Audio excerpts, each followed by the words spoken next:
Greetings, everybody.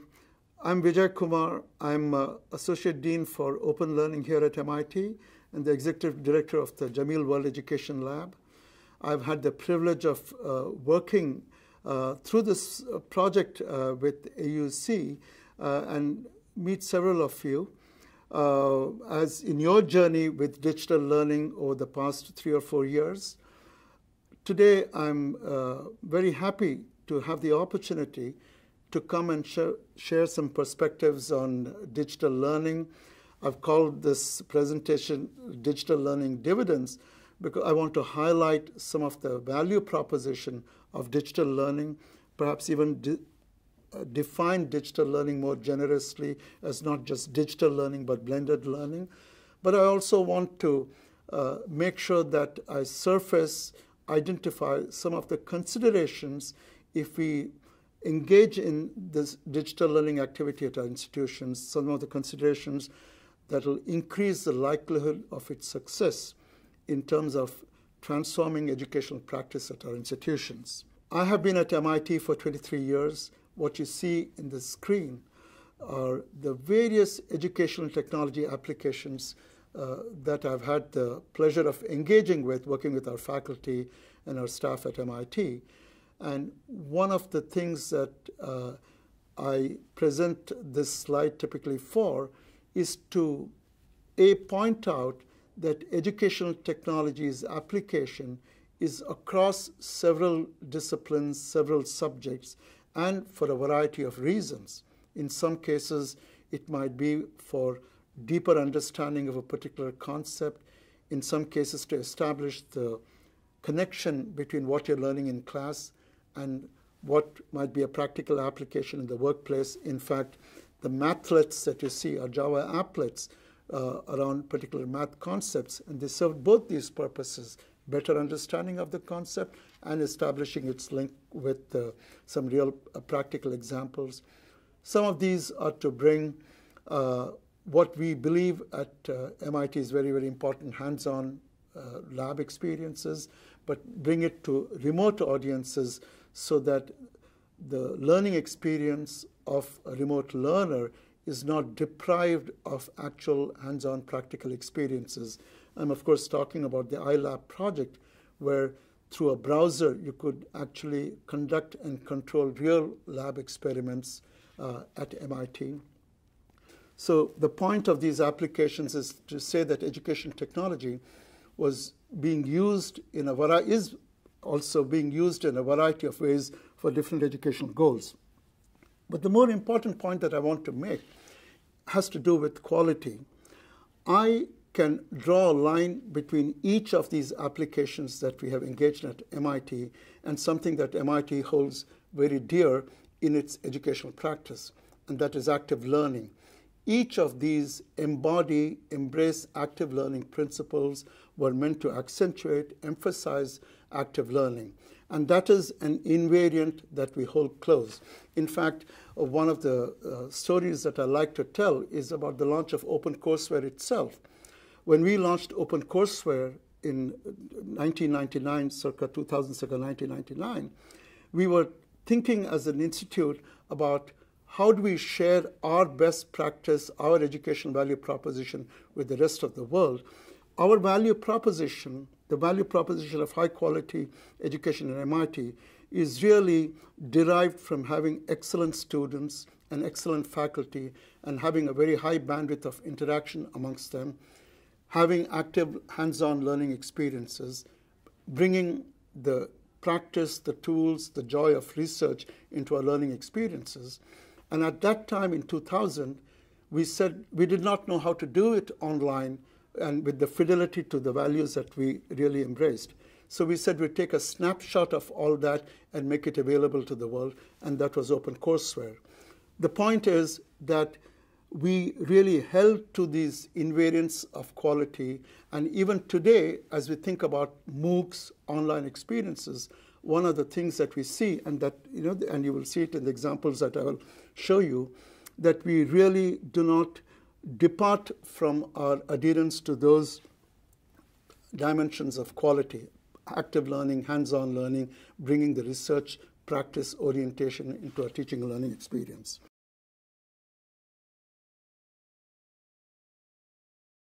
And when we say digital learning, we are actually treating it synonymously with blended learning, meaning judicious combinations of on-site and online. And what we're seeing is that the affordances of technology and what we're learning from the learning sciences allow us smartly, judiciously, for different contexts, for different learners, for different kinds of learning, map the on-site and online experience, balance, come up with creative and productive, prudent mixes of on-site and online so that we can lead to better learning outcomes. The general feeling always is, oh, online learning, blended learning, the quality will be diminished or people won't learn as much or as effectively. Here is evidence to the contrary. 3091 is an introductory to the material science course, but an introductory chemistry course. Michael Shima was the instructor. This was an original edX course.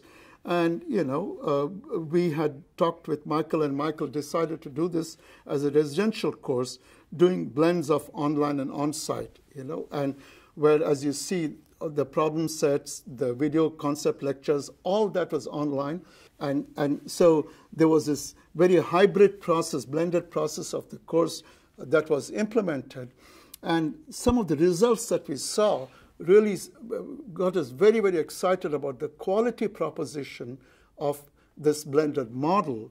What you see before here are the various concepts, if you will, atomic structure, you look at conductivity, or various topics, concepts that had to be learned through the course.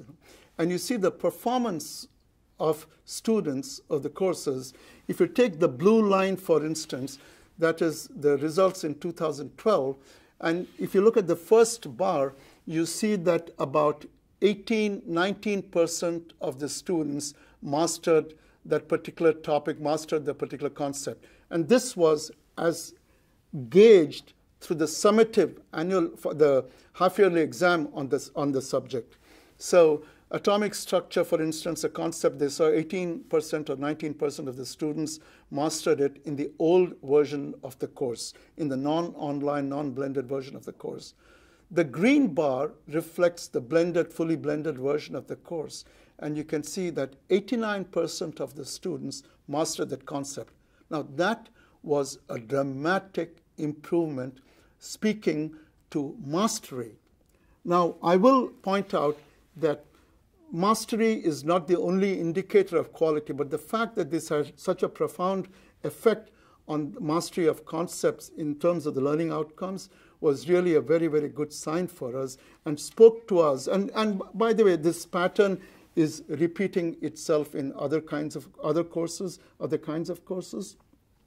So what these kinds of courses led to is the fact that the blended model so when we say digital learning, the digital on-site, online, informed by research model, blended model, is fast becoming a mainstay in a variety of courses across MIT. So it's not some small set of specialized courses, but a whole bunch of courses.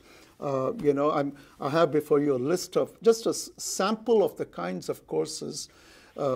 The fact is that the blended learning model is becoming quite widespread in different disciplines. You're looking at courses in mechanics, in mechanical engineering course 2, MIT courses by now are all talked about through numbers, as most things at MIT.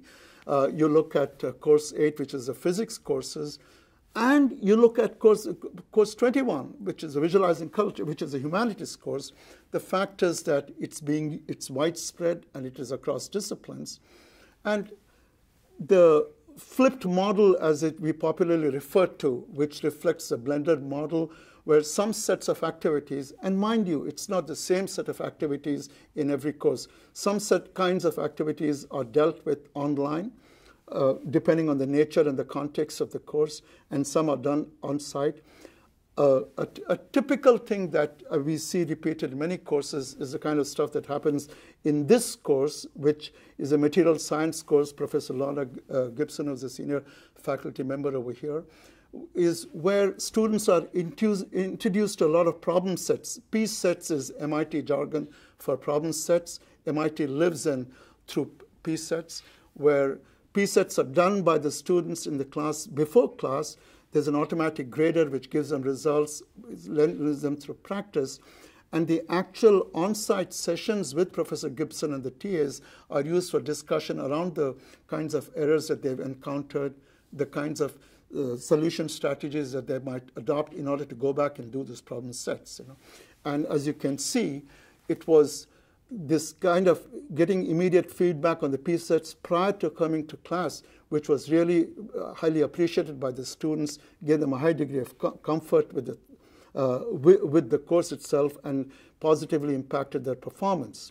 Dramatically different, not a material science course, very atypical when you think of the MIT stereotype, but here is a course visualizing cultures, which is actually a Japanese language and culture course that Professor Shigeru Miyagawa does, where students actually look at images and videos and comment and critique them prior to the course is really to teach language and culture through a lot of images that are located in assorted museums, the Hiroshima Museum in Japan, the Museum of Fine Arts in Boston.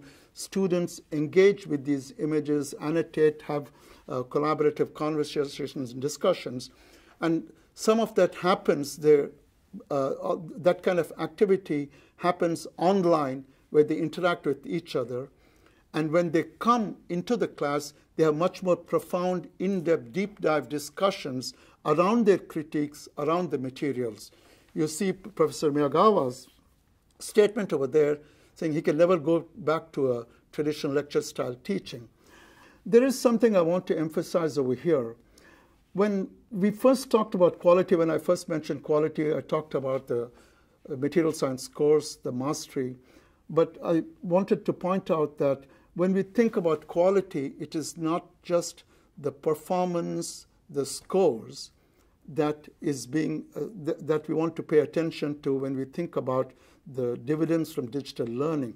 The fact that there is this amount of discourse before, the collaborative activity, the problem-solving kind of orientation that this mix of activities that is bringing is something that we really pay attention to. And this takes us back to our first principles. When we think about the quality of the learning experience, what are we looking for? Is it just domain competencies we are looking for, or are we looking for other kinds, more agency among the students, the ability to address problems even if they make mistakes, almost like in a non-destructive testing way, that they can take more risks, that they can collaborate prior to, because these are dimensions of the learning experience which we feel are very, very important in terms of the student's preparation. So when we think about digital dividends, it is more than the domain competency, more than the mastery of the domain, but these kinds of tendencies, orientations towards learning, towards problem solving that we want to inculcate and advance in our students. Several of you have been engaging in digital learning courses over the last 2 or 3 years, that it's not easy and it's not magic. We are not talking about just taking any course and slapping it online. Every digital learning course is a reconstruction, it's a re-engineering exercise. We say that there are learning scientists involved. We want to bring what we learn from research into the design of the course. We want to think about how to effectively and judiciously use technology in coming up with the blended learning experience. And that is something that is not easy and that requires a group of people. It requires an organizational makeup. At MIT, we have what we call the Digital Learning Lab. We have digital learning specialists. And the point is that, when we think about blended learning, when we think about digital learning, it is not the digitization, the simplistic digitization of an existing course. It is a reconstruction, the re-engineering of a course in order that it can serve the learning outcomes of the course more effectively through combining the affordances of digital technology informed by learning science, and that it requires technologists, it requires domain specialists, it requires learning scientists. How you arrange them organizationally, here at MIT, we have worked some models where there are people from the departments who are involved, people in open learning involved. Your institute, your university might come up with a different model, but it won't take away from the fact that you need these multiple competencies. You need an organizational makeup that will provide support to the faculty in this re-engineering, reconstruction exercise. Otherwise, it is less than optimal, both in terms of the investment and the value that you'll realize from it.